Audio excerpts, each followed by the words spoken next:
26장 찬양 드리겠습니다.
찬송가 259장 찬양입니다.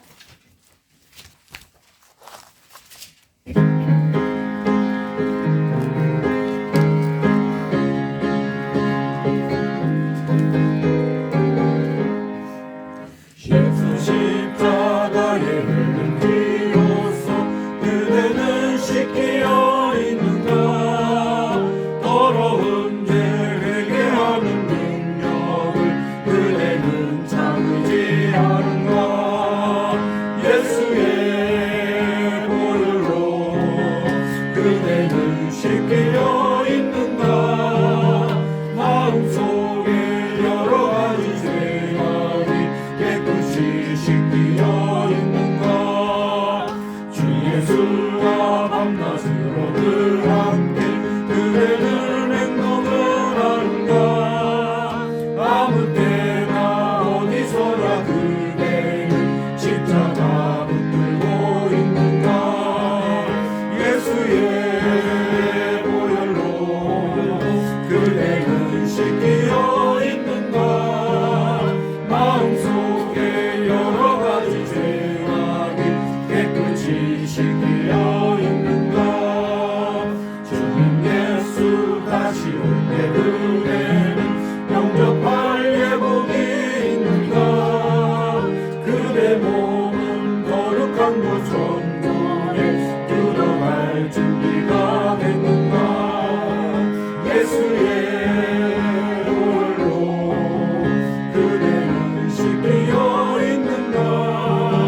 마음속에 여러 가지 죄악이 깨끗이 씻기어 있는가. 모든 죄에 더러워진 내 몸을 주 앞에 지금 다 벗어서 샘물같이 솟아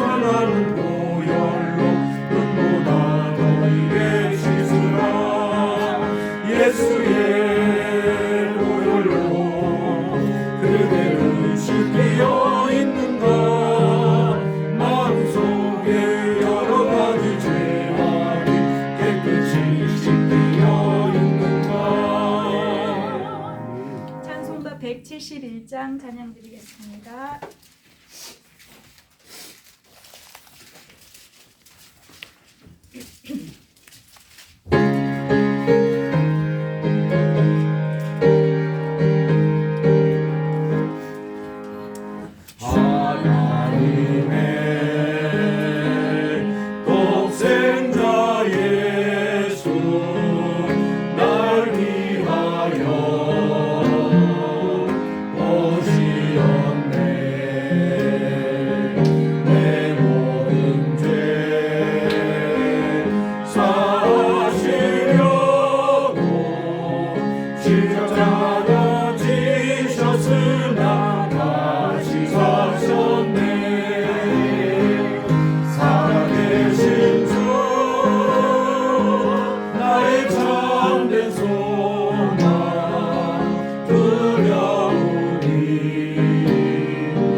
샬롬 샬롬.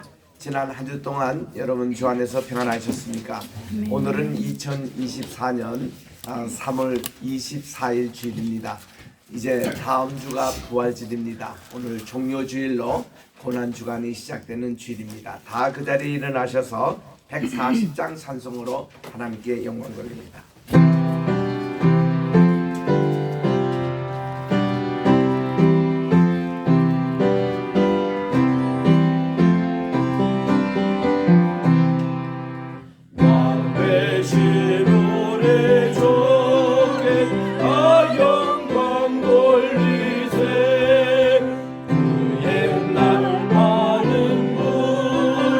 우산나 불렀네.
들고 주 찬양하오니 그 넓은 사랑 안에 다 받아주소서.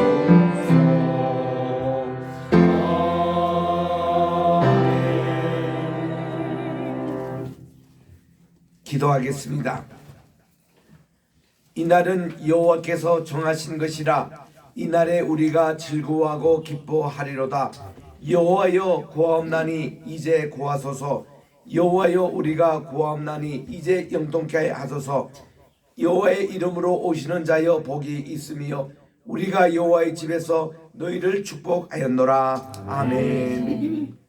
만복의 근원이 되시며 만왕의 왕이 되시고 만주의 주가 되시는 존귀하신 하나님께 영광과 찬송과 종의를 세세 무궁토록 드리옵니다. 오늘도 거룩한 복된 주일날 정한 시간 정한 장소에 나와 종려 주일로 하나님께 영광을 돌려니 주여 이 자리에 오셔서 저희들의 예배를 받아두시고 한없는 은혜와 축복 내려 주시옵기만을 예수님의 이름으로 기원드리옵나이다.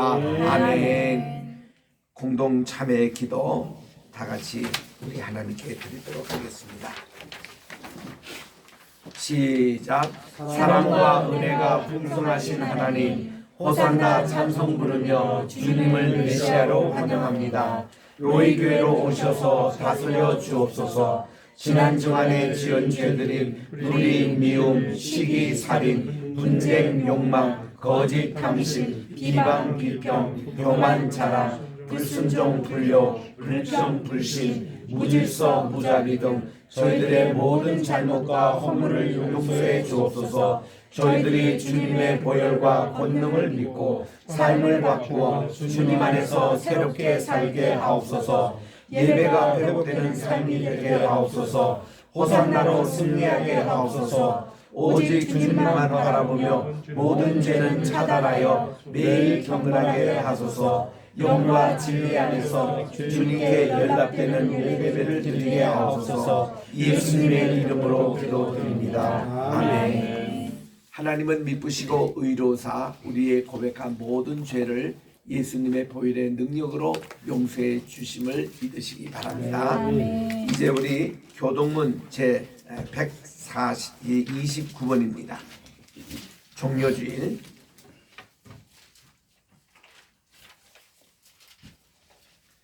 시온에 따라 크게 기뻐할지어다.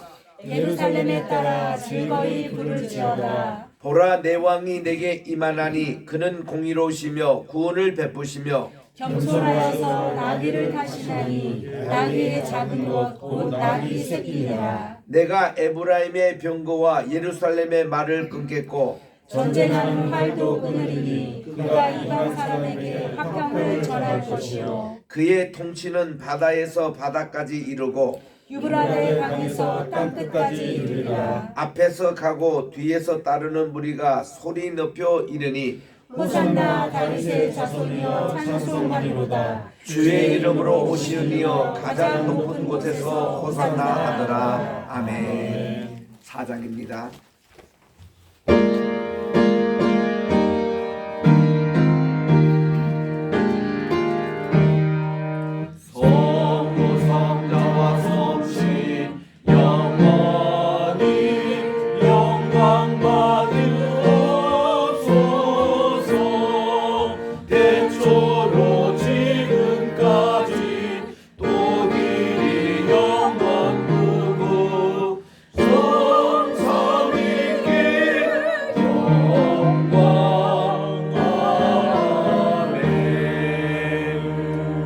가지고 우리 황문사님 나오셔서 기도해 주십시오.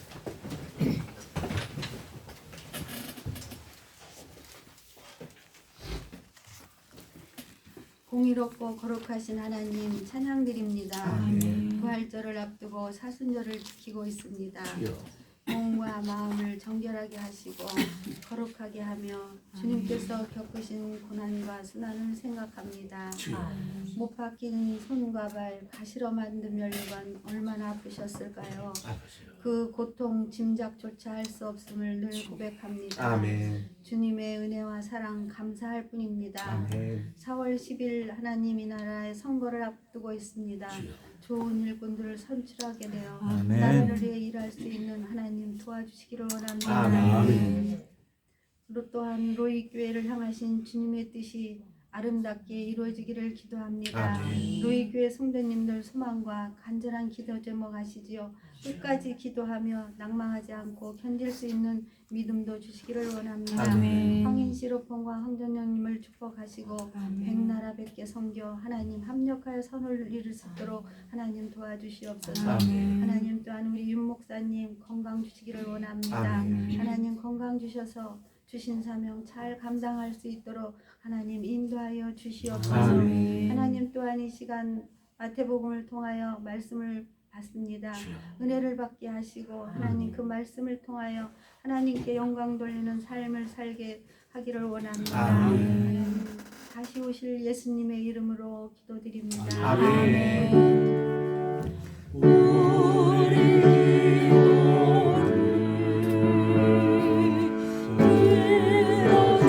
들어주시고 주님의 평화를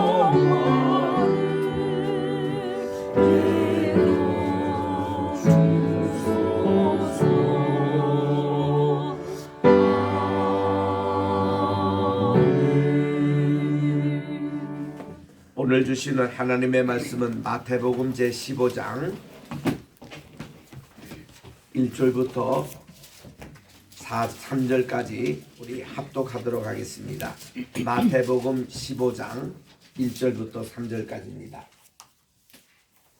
시작. 그때에 바리새인들과 서기관들이 예루살렘으로부터 예수께 나와 이르되 당신의 제자들이 어찌하여 장로들의 전통을 범하나이까? 떡 먹을 때에 손을 씻지 아니하나이다. 대답하여 이르시되 너희는 어찌하여 너희의 전통으로 하나님의 계명을 범하느냐. 아멘. 찬양 읽겠습니다.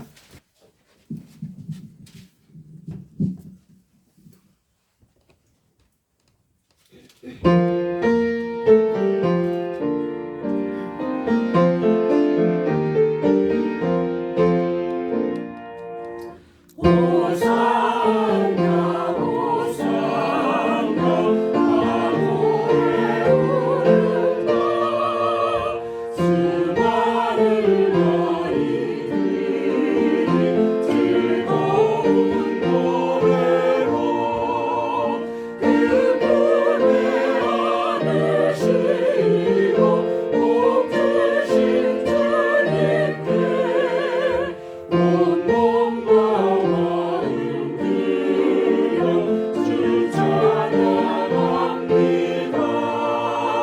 저 감람산 길 따라 빗물이 따르며 그 소리 정령하지 흔들며 외친다.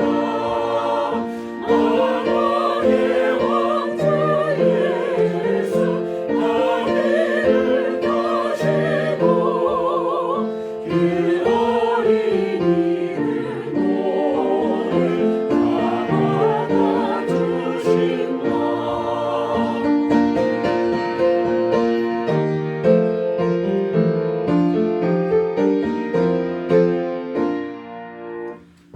호산나를 노래 우리도 부르자. 주 예수 우리 구주 우리의 전능왕 온몸과 마음 다해 목소리 높여서 영원히 기쁜 노래 주 앞에 드리자. 아멘.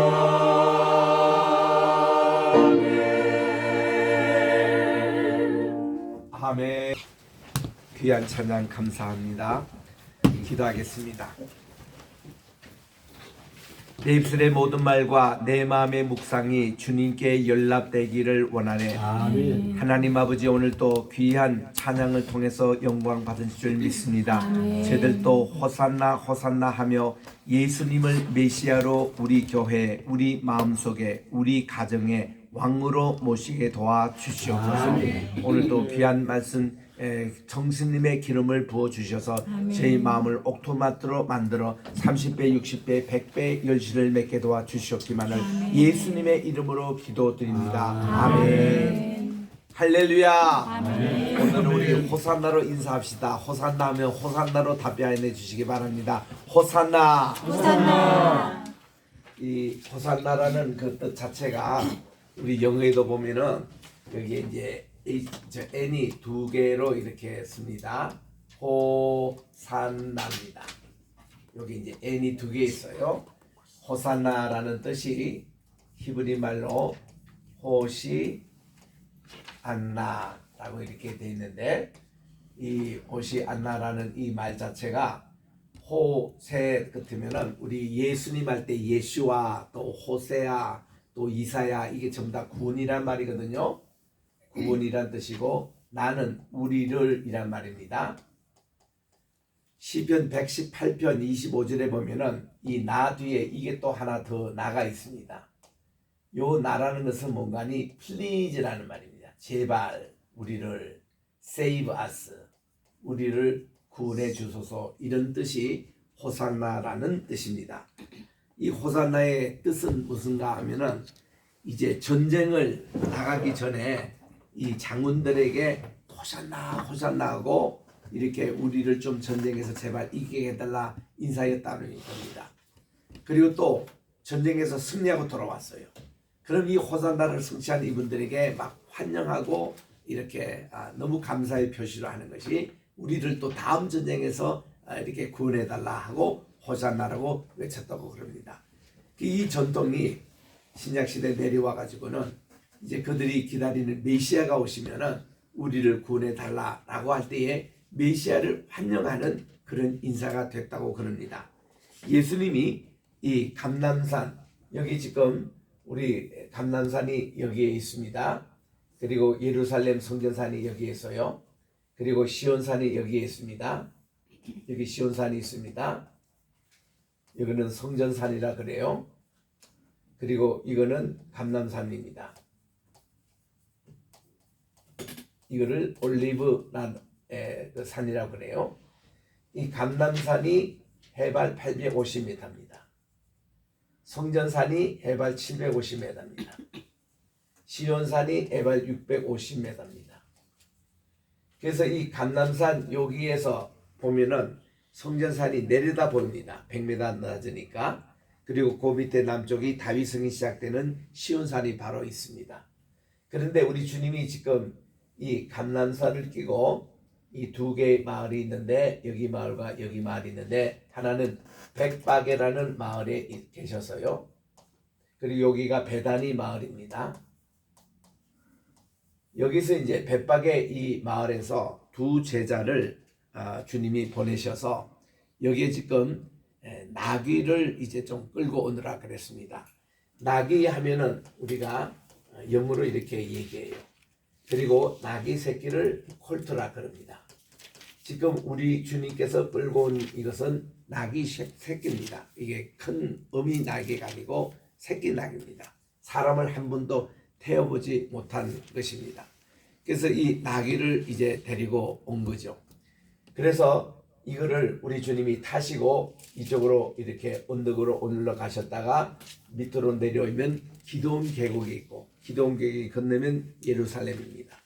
이쪽으로 이렇게 내려오시는데 많은 사람들이 종려나무를 들고 왔다 그랬는데, 이 종려나무라는 것은 영어로 보면은 이 팜추리라 그래요. 이 팜추리는 어떻게 생겼냐? 이 팜이라는 게 이겁니다. 이게 우리 손바닥을 팜이라 그러는데, 여기 지금 L이 묵음이에요. 그래서 할 때는 읽을 때는 그냥 팜이라고 읽습니다. 팜추리. 이것인데 이렇게 생긴 종려 가지를 들고 흔들었습니다. 근데 이제 요즘은 조금 번역상 문제가 있는 게 이 종려라고 할 때는 그게 요게 이스라엘엔 종려라는 나무가 없습니다. 없고 중국에 있어요. 중국에 있는데 중국 사람들이 이제 번역을 할 때에 자기 나라에 있는 가장 비슷한 것을 종려나무로 이렇게 했는 것뿐입니다. 또 감남 할 때에 이 감남이라는 게 중국 말이에요. 이 중국에는 올리브 나무가 없습니다. 이게 비슷하게 생긴 것을 감람나무라 번역했고 또 비슷하게 생긴 것을 종려나무라 번역했는데 지금 이제 국제화 시대 아닙니까? 그래서 지금은 이스라엘 가보니까 이 종려나무 이게 팜추리가 우리말로는 야자수 나무예요. 요즘은 우리가 야자수 이래야 우리 젊은 애들 다 알아듣습니다. 종려하면 못 알아들어요. 또 감남이라는 것을 못 알아들어요. 이 감남산 교회, 감남 우리 감남원 이런 용어를 우리가 많이 쓰는데 발음을 예수 믿는 사람도 많이 틀리게 합니다. 감람 이거를 발음 못해요. 그냥 감란산 란 이렇게 니은으로 발음하지 감람 이렇게 발음을 잘 못해요. 이 중국말입니다. 근데 이게 오늘날 말에는 올리브산이에요. 올리브 하면은 우리 많은 사람들이 알아듣습니다. 올리브 기름이 있고 감람류 올리브의 열매를 우리가 다 먹고 있고 하니까 그래서 번역한 그런데 정식으로 말하면 야자수. 오늘도 종려주일보다 야자수 주일이라 하면 좀 이상하게 들릴지 모르지만 번역은 그렇게 되어 있습니다. 자, 이렇게 해서 우리 종려나무를 가지고 예수님을 메시아로 영접을 했습니다. 그래서 우리 주님이 이렇게 참 메시아의 영접을 받으면서 우리 입성하신 이 참 귀한 주일인데 이 주일이 결국 또 보면은 고난 주간의 시작입니다. 이 고난 주간을 영어로 이 패션이라 그래요. 패션 위기다. 그리고 또 다른 것은 라스트 위기라 그렇게 얘기합니다. 예수님의 공생애가 3년 반 실속됐잖아요. 그 중에서 제일 마지막 주간이 가장 중요한 라스트 위기입니다. 또 이거를 캐톨릭 같은 데서는 교회 전통에서 홀리 위기라고 그럽니다. 이 다 같은 말이에요. 고난 주간이 오늘 또 시작이 되고 또 라스트 위기 시작되는 이날 홀리 위기인데 주일날은 종려 주일로 주님께서 입성하신 날입니다. 하셔서 제일 처음으로 우리 주님이 하신 것은 예루살렘을 청소하셨다는 사실. 그래서 이게 백성들의 기대하고는 어긋나는 겁니다. 백성들은 예수님을 메시아로 영접하면은 로마 정권을 빨리 물리치고 또 이 헤롯 왕의 그를 빨리 물리치고 유대인들만의 독립국가를 세우는 것이 그들의 이상이었습니다. 이런 메시아를 지금 또 유대인들은 기다리고 있습니다. 근데 예수님의 뜻은 그게 아니에요. 그런 나라 독립 정도 하는 거 이런 정도가 아니라 하나님의 나라를 이 땅에 건설하는 이런 일을 하러 오셨는데 그 일을 하기 위해서 필히 중요한 것이 십자가 지는 사건이었습니다. 왜냐하면 죄 때문에 이 모든 게 망가졌기 때문에 예수님 자신이 희생 제물이 되셔서 십자가의 지심으로 정말 하나님과 우리 사이의 죄 문제가 해결이 돼야 이제 이런 메시아의 나라가 오거든요. 이거를 많은 백성들이 몰랐습니다. 모르는 것을 우리 주님이 가르쳐 주신 거예요. 그래서 우리 주님은 여기서 로마 제국 빌라도 총독을 쫓아내지도 않으셨고 헤롯 왕을 쫓아내지도 않으셨고 우리 주님은 성전을 청소하는 일에 그렇게 서신 겁니다. 본질에 우리 주님은 입각해 계셨습니다. 그때 백성들이 화가 나고 실망을 했습니다. 이런 사람들이 2, 3일 땡도 되니까 대제사장과 서기관들이 막 저들에게 돈을 주가면서 너희들이 이제 예수를 십자가에 못 박으라고 빌라도 법정에 있을 때에 그렇게 고용이 된 겁니다. 그래서 그들이 호산나 호산나 하고 환영했던 그 사람들이 정치적인 뜻과 목적이 있었기 때문에 그게 실망이 되니까 그 다음 돈 몇 푼을 받고는 예수를 십자가에 못 박으시오 못 박으시오 이렇게 민중들이 변하더라고요. 그 여러분들이 이 데모를 한다든가 민중 집회한다든가 이거 믿지 마세요. 이 사람들은요 자기 이익에 조금만 틀려버리면은 언제 그게 돌발해 가지고 환영 인파가 그냥 그 데모꾼으로 그냥 변화가 되는 것이 예수님의 이 사건을 통해서 우리가 보지 않습니까? 그래서 우리 주님은 성전을 청소하시고 이제 집에 들어가셨는데 그 집이 아까 얘기했던 베다니 그 말에 가신 겁니다. 그래서 우리 주님이 그날 또 쭉 굶으셨고 얼마나 배가 고프셨겠습니까? 그래서 이제 월요일날 아침에 예루살렘으로 다시 올라가시는데 우리 주님은 성전에서 마지막 예루살렘에서 가르치려고 올라가셨습니다. 배가 고프니까 아칸이 무화과 나무가 있었습니다. 그래서 우리 주님이 여기에 그 열매가 있는가 하고 들여다봤으니 열매가 없었습니다. 그도 그럴 것이 3월 한 말쯤 되는 요 시즌에는 무화과 나무가 아직 열리지 않아요. 우리나라도 무화과 나무 있더라고요. 저 영광이라든지 저기 그 화순에 가면은 무화과가 있습니다. 제가 화순에서 조금 몇 개월 지난 적도 있는데 그때 요 시즌 되면은 무화과를 판매해요. 한 4월달, 5월달 참 맛있습니다. 우리 한국 무화과도 이스라엘에서 보는 것보다 더 구기도 굵고 싸고 맛있고도 있고 그 무화과를 팔아요. 그래서 이런 무화과철이 아직은 아니었습니다. 한 달은 더 돼야 이 열매를 맺는데 우리 주님이 인만무성한 이게 나무를 보시고 저주를 합니다. 이것은 인만무성했지 이 열매는 없다고 저주를 하셨습니다. 그런데 그게 이제 마가복음 9장의 기록인데 아직 철이 아니었더라. 그 영국의 화이트헤드라는 수학가가 있었습니다. 이 사람이 어릴 때부터 교회도 다니고 그랬는데 성경을 읽다가 마가복음 요 구절에서 딱 걸린 겁니다. 걸려가지고 아니 예수님이 아직 철도되지 않는 무화과 나무에 열매가 없다고 저주를 해? 이렇게 온전한 예수 내가 왜 믿느냐고 하고는 그때부터 예수를 믿지 아니했습니다. 그리고 이 사람은 그 후에 프로세스 필로소피라고 과정 철학이라고 유명한 철학가가 됩니다. 그리고 쓴 책이 뭔가니 나는 왜 예수를 믿지 아니했는가 그 책을 이렇게 써서 그것도 예수 믿지 않는 사람들에게는 베스트셀러가 됐던 겁니다.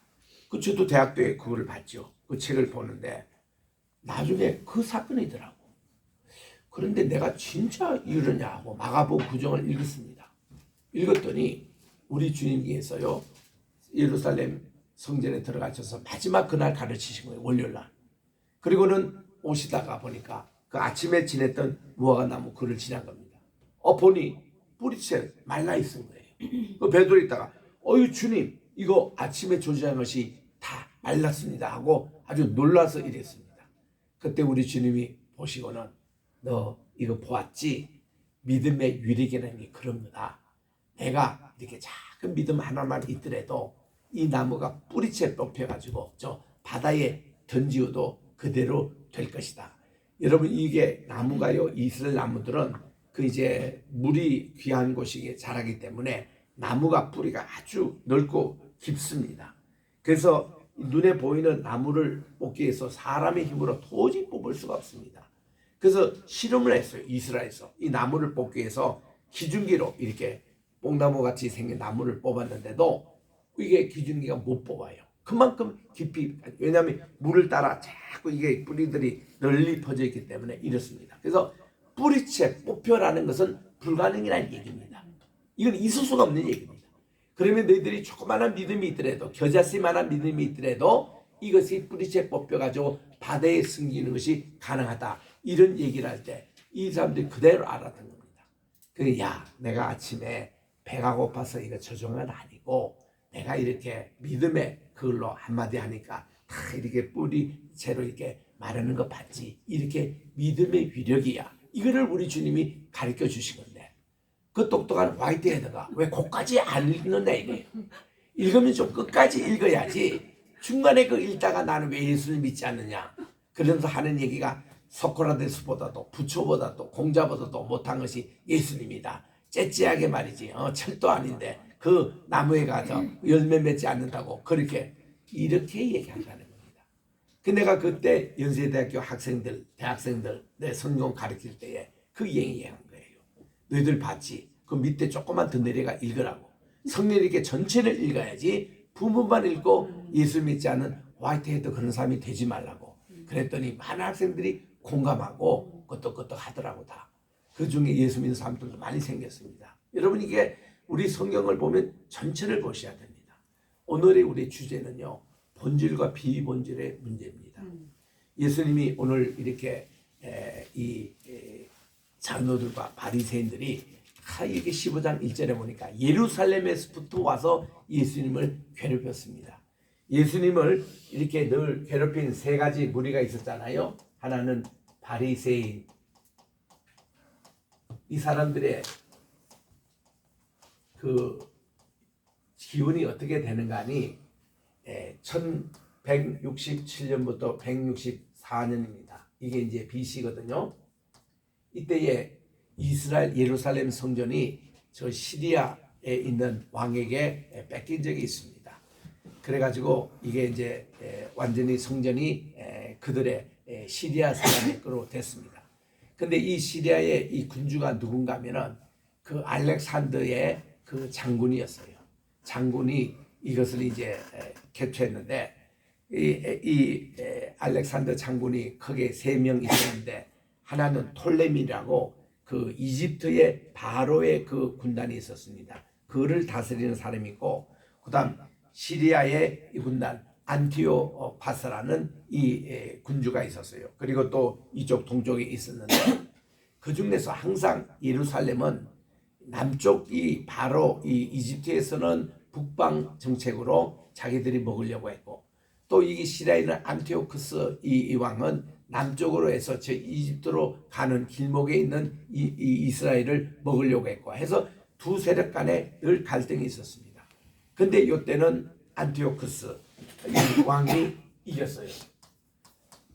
그래서 이제 이 안티오쿠스라는 이 왕의 4세인데 에피파네스라는 별명을 가지고 있습니다. 이 에피파네스 뜻이 뭔가니 자기가 현현신이래요. 자기가 신으로 나타난 이런 닉네임을 가진 4세입니다. 안티오쿠스 4세.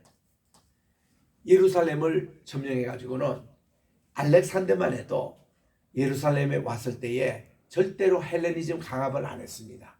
그냥 그들에게 스포츠 문화를 심어주고 이 헬라의 문화를 심어주고 음악을 심어줬는데 그게 젊은이들이 많이 심취가 됐거든요. 문화 정책으로 알렉산더는 했는데 이 안티오쿠스는 무력으로 예루살렘 성전을 딱 청구해가지고 그때부터 모든 유대교적인 것을 없애버렸습니다.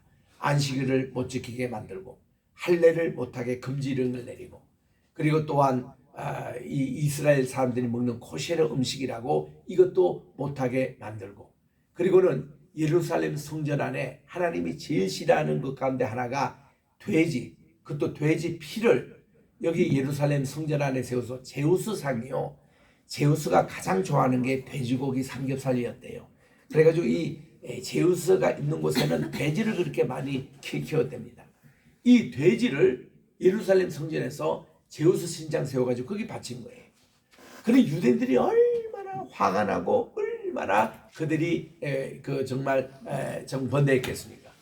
이때 이제 마카비우스라는 우리로 말하면 마카베오라고 그러고 마카비라고 합니다. 이 마카비는 이제 아버지의 그 마따디아스라는 3번째 아들이에요. 이 친구가 이름이 무셰라는 별명을 갖고 있습니다. 그래서 그 이름이 중요해가지고 마카비 가문이라고 보통 그러는데 여기서 167년에 혁명을 일으켰습니다. 그래가지고 그들이 예루살렘을 탈환하려고 군대를 모집해서 그들이 처음에 이기는 듯 했습니다. 근데 유대인들은요 항상 약점이 하나 있습니다. 아무리 중요한 전쟁이라도 안식일이 되면 전쟁을 안 해요. 그 마카비 이 집안에서 전쟁을 딱 시작했다가 안식일이 딱 걸린 겁니다. 그러니까 안식일에 전쟁 안 했거든요.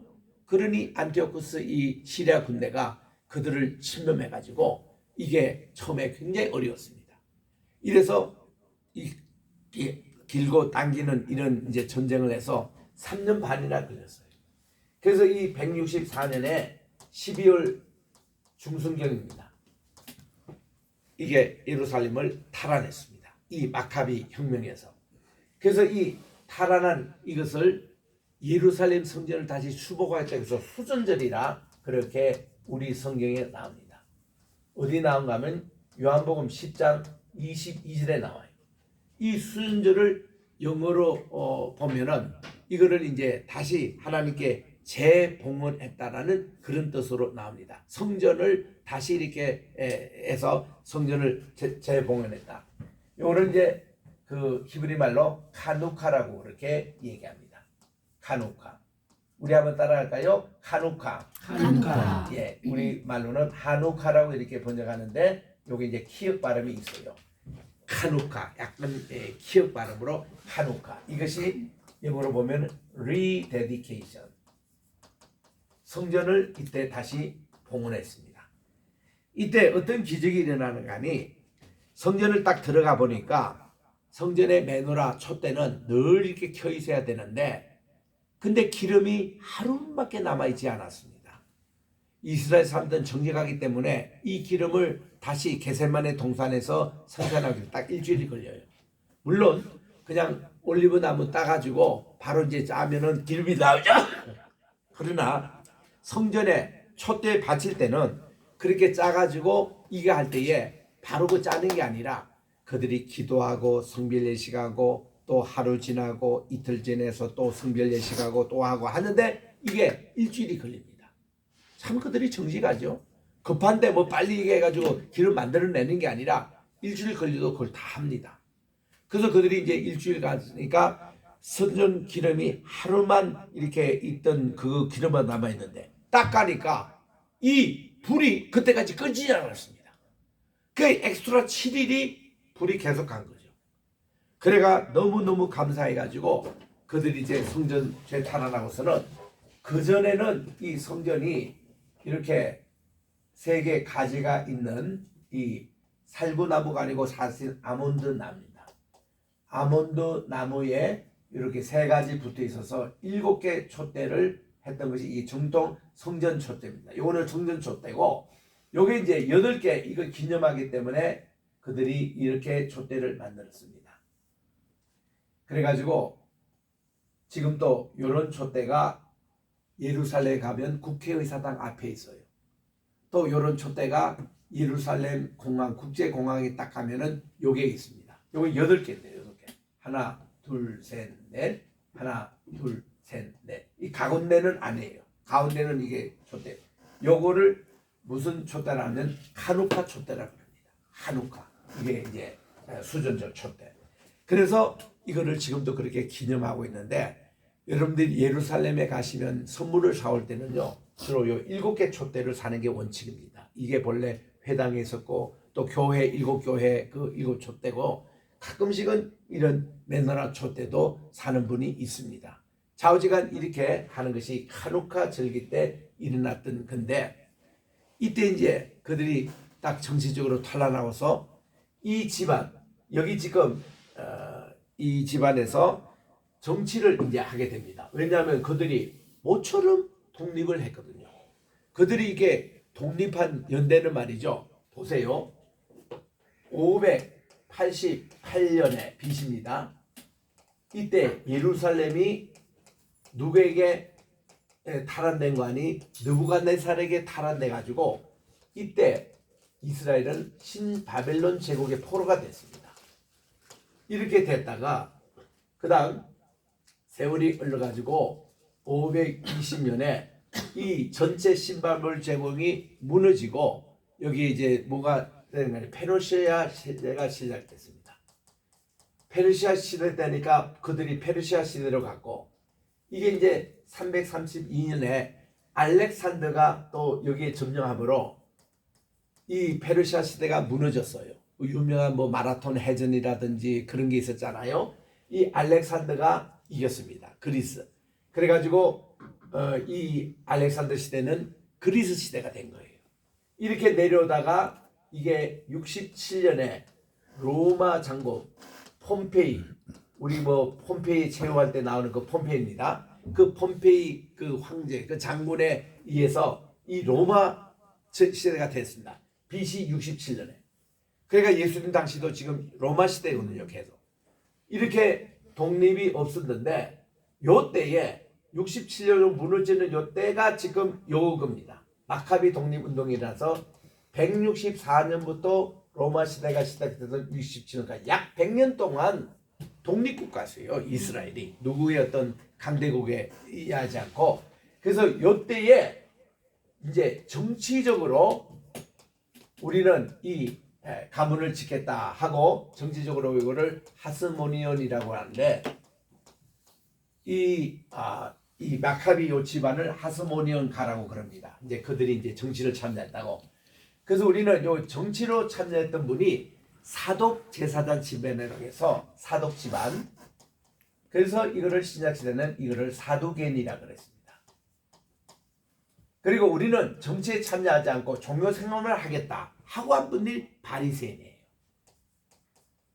이 바리새인은 정치하고는 관계없이 떨어져 나왔다라는 뜻입니다. 그래서 이거를 히브리 말로 바리새라는 것은 파라시, 우리는 거기에 정치하고는 관계없이 떨어져 나갔다는 이런 뜻입니다. 그 바리새인이 된 거예요. 그리고 이제 예수님 당시에 요거를 좀 어떤 금욕주의로 나갔던 그런 파도 있습니다. 이거를 에세네파라 그래요. 에세네파. 그리고 이제 여기서 우리는 무력으로 다스려야 되겠다 하고 한 분이 이분이 열혈당원이었습니다. 그리고 요거를 제롯이라 그랬는데 예수님의 제자 가운데서도 시몬이라는 사람이 있었잖아요. 시몬은 둘이 나옵니다. 베드로도 시몬이라 그랬고 열혈당원 출신 시몬이 있었어요. 이 친구는 항상 칼을 가지고 다녔습니다. 무력으로 로마를 이제 우리는 독립을 해야 되겠다. 그래서 예수님 당시에 4개 파가 있었다는데 이 바리새인 파는 여기 있는 대로 참 종교적으로 훌륭한 분들이었어요. 이분들은 일주일에 2번씩 금식 기도합니다. 구제 사업을 열심히 합니다. 기도도 누구보다도 많이 하는 분들이었습니다. 백성들로부터 존경을 받은 분이 바리새인이었어요. 예수님 당시에 이분들이 얼마나 하면 6,000명이나 있었습니다. 이들은 세속 정신은 관계없이 우리는 종교 생활을 하겠다고 금욕 생활을 하고 정말 그들이 신앙생활에 열심히 했습니다. 그런데 예수님이 등장하셨잖아요. 예수에서 모든 군중들이 예수님께 인기가 몰렸습니다. 참 시기라는 게 무서워요. 누가 한 인물이 딱 등장해서 모든 백성의 사랑이 그쪽으로 가면은 그때부터 시기하고 끌어내렸는데 이 사람들이 막 죽겠거든요. 이 바리새인들이요 예수님의 그 인기가 높아가니까 이분들이 누구하고 서기관과 딱 합자가 돼가지고 예수님을 그렇게 못살게 굴었습니다. 서기관들이라는 것은 어떤 사람인가 하면요 평생을 예수님의 말씀을 사경하는 분이었어요. 창세기 다 베끼고 출애굽 베끼고. 왜냐하면 이것은 보관 가치가 100년에서 200년 약피지 그렇잖아요. 그러니까 자꾸 이거를 성경을 필사를 해야 됩니다. 필사해서 요거를 또 새로 까면 여기 또 100년 200년 가요. 이런 필사하는 분을 서기관들이라 했어요. 평생을. 그러니까 서기관만큼 하나님의 말씀 많이 하는 사람 없습니다. 그리고 그 사람들은 말씀 많이 암송하고 외워요. 이런 두 사람의 자존심을 예수님이 건드린 거예요. 주님이 딱 등장하시니까 저기 서기관들이 줄줄 외웠던 성경 말씀에 옛사람은 이렇게 말하지만 나는 너에게 이야기하는 이렇게 말씀하시니까 이들이 그냥 미치려고 합니다. 그 이 두 사람들이 합작이 돼가지고 어떻게든지 예수님을 죽이려고 고속거리를 찾으려고. 지금 보세요. 오늘 본문에서 1절에 보니까 예루살렘에서부터 이들이 파송돼서 지금 온 거예요. 예수님에게 고속거리를 찾기 위해서 와가지고는 이들이 유대인들은요 참 질문과 답변 이런 성경 공부를 해요. 이런 거를 우리 하브라타라 그럽니다. 이 하브라타는 그 자체가 질문하고 질문을 받고 했던 그런 이제 성격의 공부인데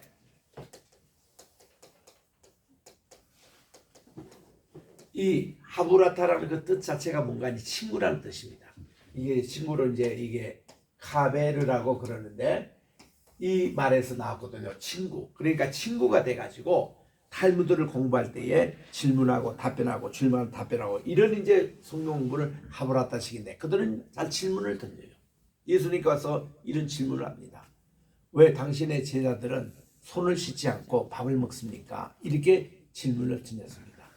그러니까 우리 주님이 여기에 대한 답변에 다른 변명을 하지 않으시고 야 바빠서 그렇다. 너 꼭 해야 되느냐 이런 것보다도 너희들은 말이야 사람의 계명 유전을 가지고 하나님의 계명을 위반하려고 하느냐고 우리 주님이 되물으시는 겁니다. 3절 말씀에. 자, 이것은 뭔가니 우리 주님이 이 하브라타직의 질문이라는 게 다 그 절대적이 아니라는 겁니다. 하브라타 유대인들이 보는 질문들 보면 다 인본주의적인 질문이 참 많아요. 그건 아무 본질과 관계없는 비본질 문제 가지고 막 싸우고 막 이러거든요. 그게 대해서 우리 주님의 큰 도전을 지금 하고 계시는 겁니다. 왜? 사람의 유전 같으면 장로들이 만든 유전이에요. 여러분 밥 먹기 전에 손 씻는 거 참 좋습니다. 우리 꼭 그렇게 해야 돼요. 우리 지난번 코로나 기간 때 얼마나 손 씻는데 열심히 했습니까? 근데요 보세요. 여러분들 코로나 때 손 씻는 거 보면요 전부 다 요거만 찍죠. 요거. 유대인들의 손 씻는 건 그거 아니에요. 그 사람들은 손목까지 씻어야 됩니다. 손목까지. 여러분 한번 집에서 하면 요걸 끝나지 마시고 손목까지 씻어보세요. 요까지 씻어야 이 유대인들의 그 관습이 됩니다. 요렇게 씻고 밥을 먹는 게 유대인들의 관습인데 예수님 제자들이 때로는 그렇지 아니했습니다.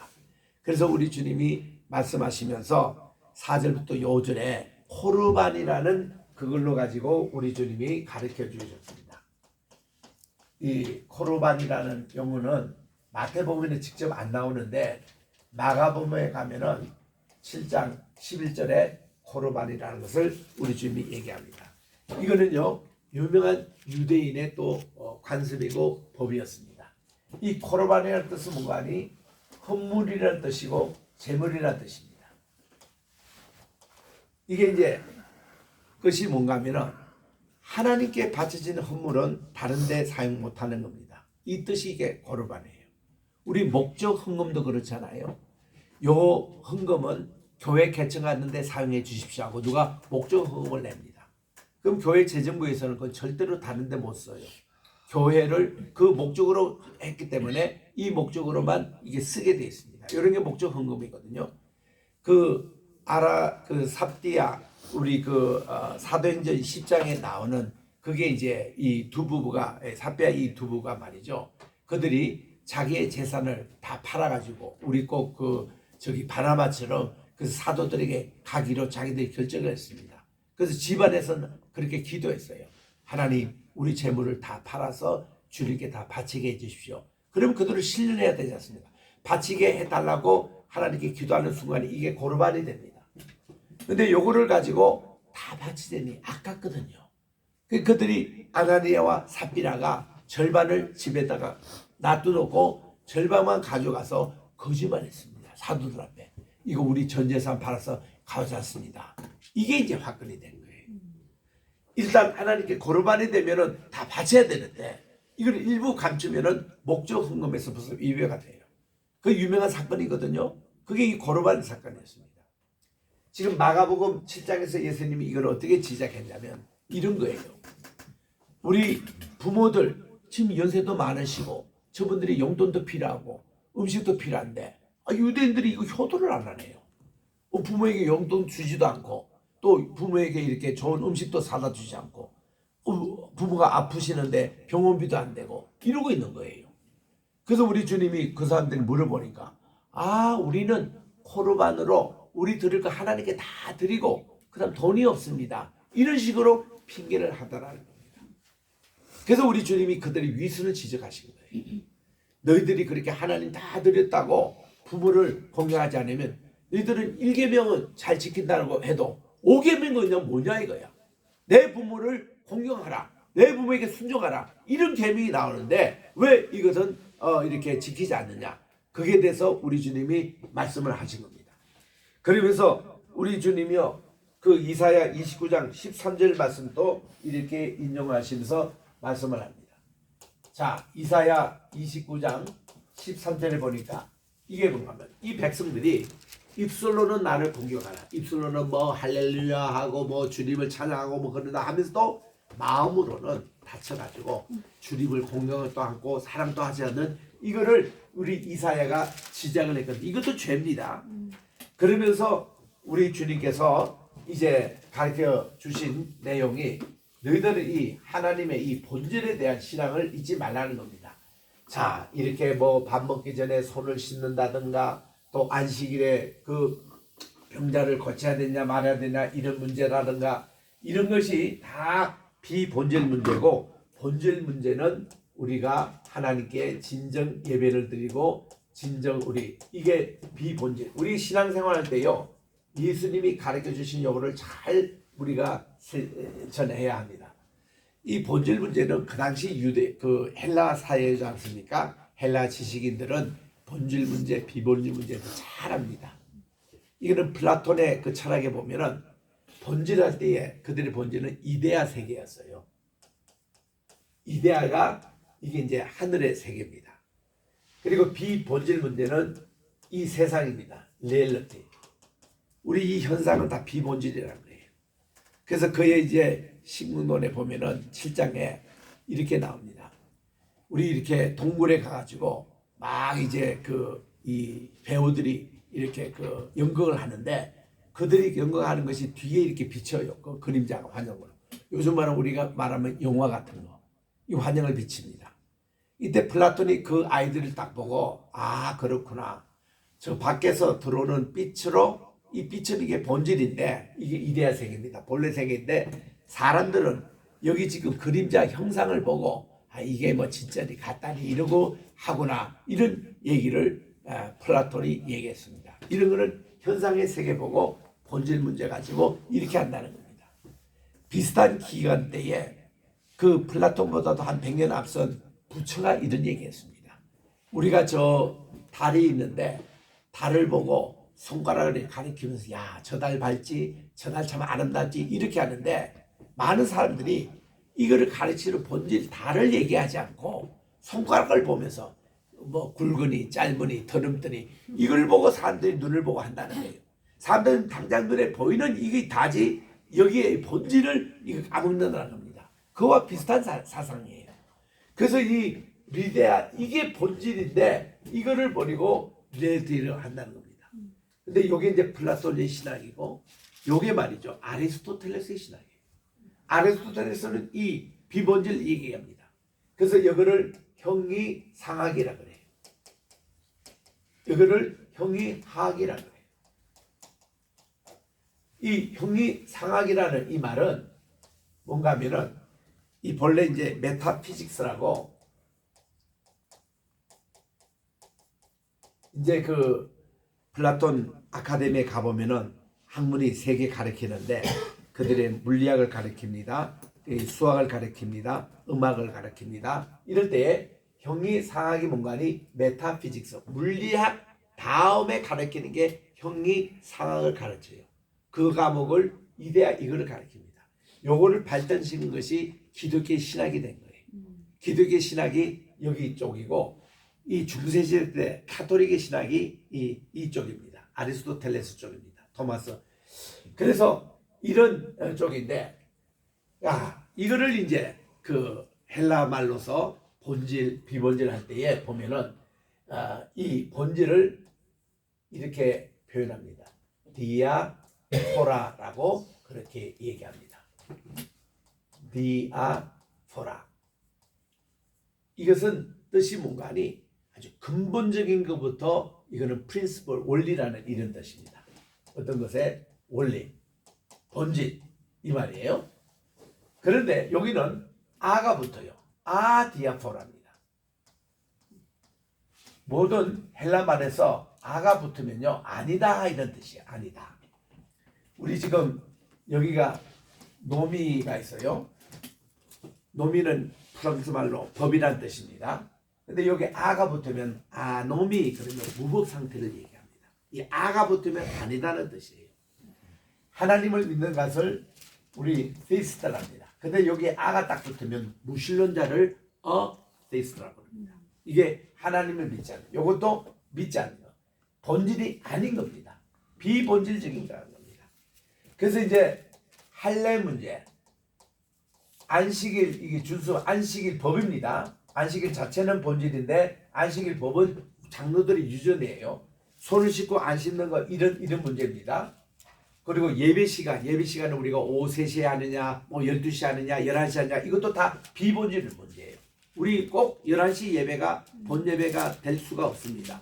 뭐 여기 우리가 이제 시작하니까 보통 한국 교회가 이렇게 하는데, 이거는 10세기부터 지켜온 교회 그냥 정통일 뿐입니다. 오후 3시에 예배 드려도 돼요. 오후 5시에 예배 드리는 교회도 있습니다. 이런 시간 문제, 또 교회가 반드시 건축이 있어야 된다, 자기 건물에 있으냐, 이것도 어떤 면에서는 비본질 문제입니다. 그렇게 많이 교회를 개척했던 바울도 교회당 건축 하나도 하지 않았습니다. 다 가정집에서 뭐 있던 것이 그게 교회였습니다. 이런 문제들이 다 비본질 문제예요. 그래서 여기에 대해서 우리 바울은 아주 우리에게 이 비본질과 본질의 문제를 아주 잘 가르쳐 주셨습니다.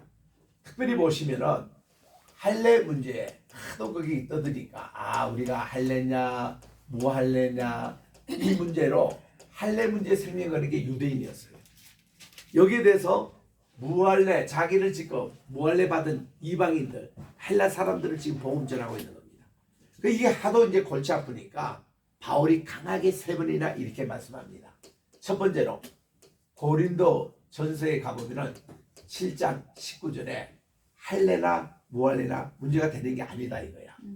문제가 되지 않는 것을 뭔가 하면은 이 단스 메르입니다. 노 베터. 우리 영어에서 보면요, 그 문제가 안 된다니 이 단스 메러 이렇게 얘기해요. 이 다든스 메러. 그거는 본질 문제가 아니라는 거예요. 그 남배드립니다. 그게 비본질 문제예요. 그래서 이게 할례나 무할례나 효리가 없을 때 뭐가 본질이냐 하면은 하나님의 계명을 지키는 것. 요게 본질이라는 겁니다. 또 갈라디아서 5장 6절에 보니까 할례나 무할례나 아무거나 아니로되 오직 사랑으로서 역사하는 믿음뿐이냐. 이게 본질이라는 겁니다. 그리고 이제 갈라디아서 6장 15절에 또 이렇게 합니다. 할례나 무할례나 아무 효력이 없이다. 그거는 문제가 되지 않는데 오직 새로 지음을 받은 새로운 피조물. 이게 본질이라는 겁니다. 그래서 우리는 이거를 가만히 생각할 때 우리 신앙생활에서 참된 본질 문제는 우리가 목숨을 걸어야 돼요. 근데 비본질 문제는 목숨을 걸 필요가 없습니다. 그건 양보하고 그거는 이제 존경을 하는 것입니다. 피종진 목사님이 한 번은 저희 교회 와서 분기 집회하면서 이런 예화를 드시더라고요. 자기 교회에서 그런 일이 있었답니다.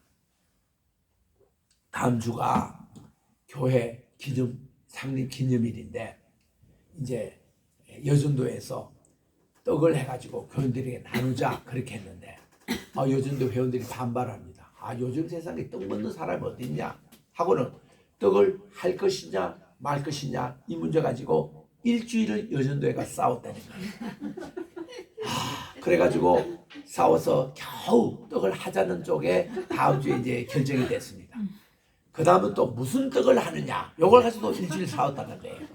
이거를 찹쌀떡을 하느냐 무슨 뭐 인절미를 하느냐 또 무슨 추석에 먹는 송편을 하느냐 이런 문제가 일주일 싸우다는 거예요.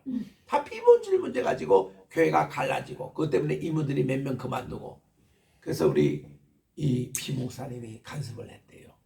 여전도 회장을 불러놓고 그런 비본질 문제 가지고 안건 자체를 내는 게 아니라고 그저 목사님이 설교 시간에 여전도 회원들 다 모아놓고요 설교를 하셨대요. 여러분 그래도 교회 잔치를 아닙니까? 우리 떡을 해야 합니다. 떡을 하되 인절미가 맛있더라고요. 한마디 하니까 그거 끝나는 거야. 그리고는 뭐 쌓을 필요도 없고 그걸로 이제 그냥 지르게 돼서 아무 일이 없었다는 거예요. 교회가 이런 비본질 문제 때문에 그렇게 싸우고 박 터지고 항상 보면은 이게 연말 연시 때에 누구를 임명하느냐 누가 뭐 재직이 되느냐 누가 무슨 부장을 맡느냐 누가 이것 때문에 교회가 시끌시끌하다는 거예요. 이거 우리 주님께서 보시기에 얼마나 우스겠냐 이거야. 우리 주님이 이걸 말씀하신 겁니다. 그리고서는 우리 주님이요 속으로 들어가는 게 우리 문제가 아니라 마음속으로 나오는 게 문제라는 겁니다. 우리 보세요. 얼마나 이거 들을 때는 깨끗한 거 찾고 뭐 영양가 있는 거 찾고 이렇게 하잖아요. 여러분 대변 보세요. 화장실 가면 다 그게 그놈입니다.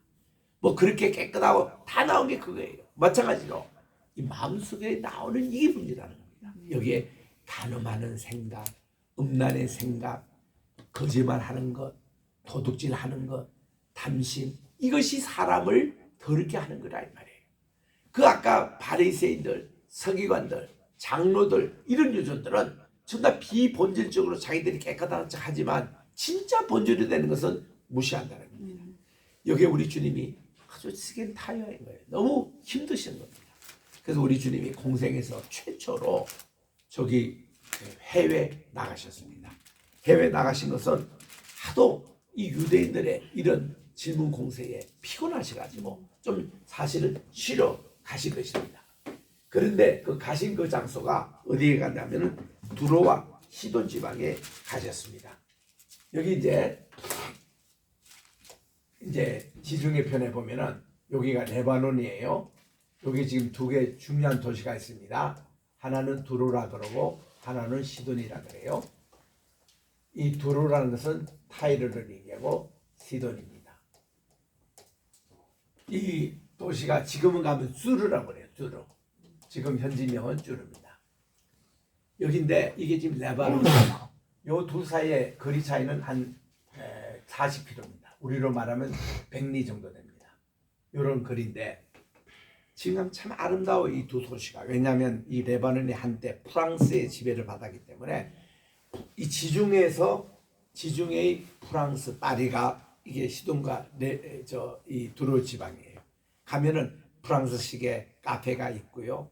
그리고 실외에서도 커피 마시고 하는 그거 있죠. 이런 거 참 아름답습니다. 아름다운 지주영양과 더불어 무육항이 되고 있는 것인데 여기에 우리 주님이 가신 거예요. 두로와 시돈 지방. 요거를 우리 마가복음 9장에서는 수로 보니게라고 그렇게 얘기합니다. 이 수로 보니게라는 것이 영어로 보면 사이로 페니키언이라는 말이에요. 이 사이로라는 말이 시리아, 오늘날 시리아입니다. 근데 구약시대 때는 이거를 아람국이라 했어요. 아람과 페니키언, 이 두 합성어를 이제 들어오시는데 이게 본래 페니키언 지방 아닙니까? 여기서 이제 알파벳 ABC대가 나왔다는 그 페니키언이에요. 두로, 수로, 보니게라고 이렇게 얘기합니다. 여기에 한 여인이 우리 주님을 알아보고 온 거예요. 다윗의 자손이요, 제 딸이 흉악한 마귀에 걸려 몹시 고생합니다. 그때 우리 주님이 깜짝 놀랍니다. 아니 주님이 지금 여기 오셨는데 아무도 지금 알린 것도 없고 좀 쉬러 오셨는데 여인이 이렇게 얘기합니다. 우리 주님 아는 척도 안 하고 그냥 계속 가십니다. 그랬더니 제자들이 듣다 못해서 선생님 이 여인이 지금 자꾸 이렇게 큰 소리 치는데 쫓아내십시오. 이게 참 힘들지 않습니까? 그랬더니 우리 주님이 얘기를 하시기를 나는 이스라엘에 잃어버린 양을 찾으러 왔지 이방인 이거 접촉하러 오지 않았다고 우리 주님이 그렇게 오신 목적을 밝히십니다. 그랬더니 이 여인이 얘기하다가 우리들도 이 이방인들도 주인의 상에서 떨어지는 부스러기 그 음식을 먹지 않습니까? 하고 그렇게 얘기하는 겁니다. 야, 이게 부스러기라는 게 크럼이라고 그렇게 얘기하는데 우리 떨어지는 이 부스러기 음식을 개들도 먹는데 우리도 저도 그런 부스러기 은총이라도 내려달라고 그렇게 말씀을 합니다. 자녀의 떡을 취해가지고 개들에게 던짐이 마땅치 않다 이 말씀을 하면 보통 사람들이 자존심 상해가지고 아니 선생님 뭐 우리를 개 정도 취급하십니까? 잘 먹고 잘 사세요 선생님은 이렇게 하고 도망갈 수 있는 나이인데 이 여인은 한 수 더 떠가지고 그래도 개들이 그 주인의 상에서 떨어지는 부스러기라도 먹지 않습니까? 그 은총이라도 달라는 거예요. 이때 우리 주님이요. 야, 이 여인의 믿음. 보세요. 여기 이방인, 개들, 또 이렇게 뭐 이런 부스러기, 이런 모든 것이 뭔가니 사실 비본질 얘기예요. 예수님에게는 인종과 이렇게 차이 없습니다. 그런데 본질이 지금 뭔가니 이 여인의 믿음이었어요. 이들의 믿음이 그런 거 다 I don't care. 나는 그거는 관심 없습니다. 그러나 내 딸이 어쨌든 나야 되겠습니다. 우리 주님 내 딸을 고쳐달라고. 우리 주님이 여기에 감동하신 거예요. 야, 이스라엘도 이만한 믿음을 보지 못했다는 겁니다. 가라. 내 소원대로 되리라. 그 순간부터 이 딸이 흉악한 마귀에서 나왔습니다. 이 흉악한 마귀가 그 당시 뭐겠어요? 여기가 바로 바알 종교 본산지였습니다. 바알의 귀신으로 이렇게 정말 고생하고 있는 이 딸이 다 주님의 통해서 나으신 겁니다. 그리고 주님이 여기에 쉬러 가셨다가 이방인의 이 여인을 만나고 그 믿음을 보시고 너무 감탄하셔서 바로 갈릴리로 귀환하셨어요. 귀환하시자마자 우리 주님이 다시 돌아왔다는 소식을 듣고 사방에서 환우들이 모여드는데 맹인들, 다리 저는 사람들, 요즘으로 말하면 암 환자들, 무슨 뭐 각종 질병이 있는 사람들이 수많이 모였는데 우리 주님이 그거를 다 고쳐 주셨습니다. 이렇게 한 것이 뭔가니 그렇게 우리 주님이 바리새인들, 장로들 이런데 시달리시는데 정말 우리 주님의 사역은 이렇게 가난하고 병들고 외롭고 하는 사람들 친구가 돼서 그 문제를 다 해결해 주신 기폭제가 가난인의 믿음, 그게 도전이 됐던 거예요. 야, 이방인도 이런 믿음을 가지고 있더라.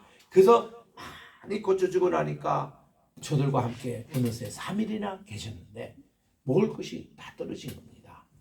그래서 야, 너희들 먹을 걸 주라 그랬더니 주님, 우리에게 빵 7덩어리밖에 없습니다. 그리고 2마리의 그런 생선이 있습니다.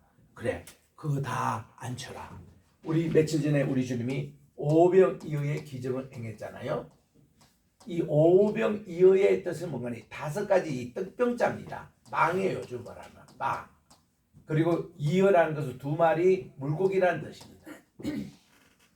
오병이어. 근데 우리 주님은 이번에는 7개 떡덩아리 7병이어입니다. 7병이어. 7개의 떡을 가지고 2마리의 그런 고기를 가지고 이때는 얼마나 먹이냐면은 5,000명을 먹였다. 이 5,000명이 군인이 그러니까 자 치면 한 2만에서 3만이 돼요. 근데 이번에는 4,000명을 먹였다는 겁니다. 적어도 2만 명은 먹였다는 겁니다. 우리 주님이 7병이어의 기적을 행하신 거예요.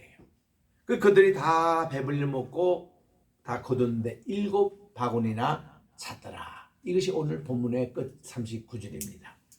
오늘 이 말씀 속에서 예수님은 오늘 우리에게 신앙의 참된 본질, 우리는 하나님께 대한 믿음이라는 거. 오늘 또 우리 호산나 하고 백성들이 영접했잖아요. 주의 이름으로 오시는 이여 복이 있도다 한데 그것이요, 이 사람들이 다 인간적인 개인적인 그런 욕망이었지 참된 본질로 예수님을 메시아로 영접하지 않은 겁니다.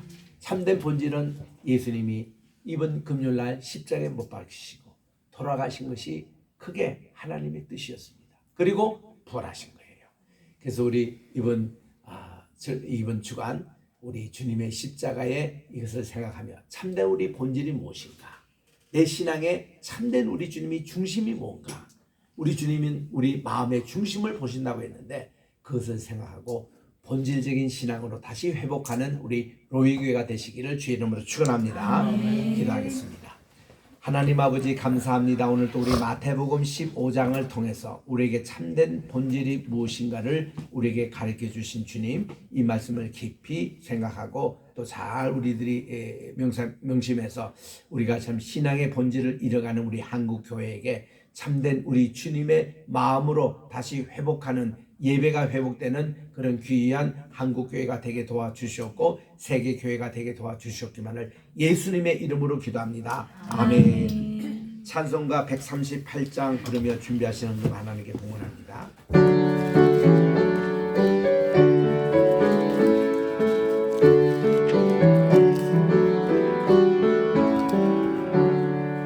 햇빛을 받는 곳마다 주 예수 다스리시고 이 세상 끝날 때까지 그 나라 왕성하리라.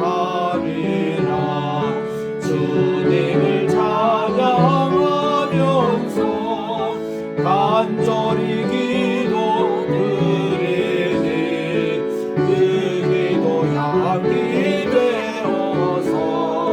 주 앞에 상달하도다. 온 세상 모든 사람들 그 사랑 찬송하도다. 어린이들로 입어서 구주를 찬송하도다.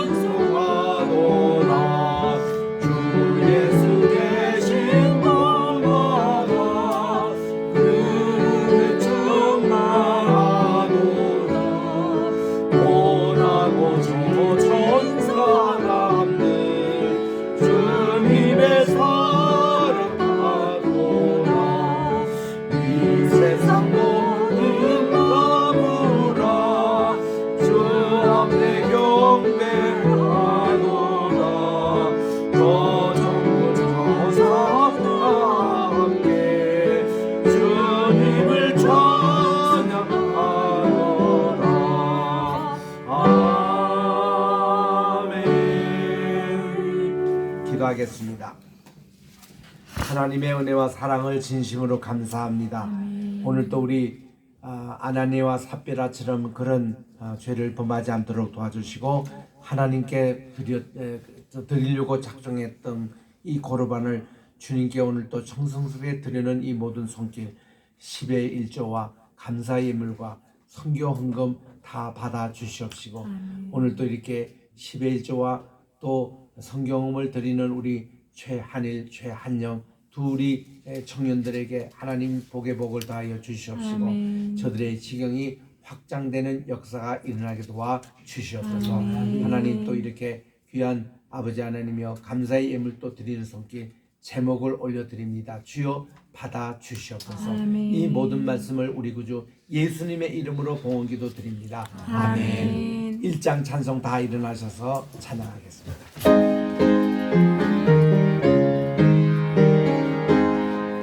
만복의 근원 하나님 온 백성 찬송 드리고 저 천사여 찬송하세 찬송 성부 성자 성실 아멘.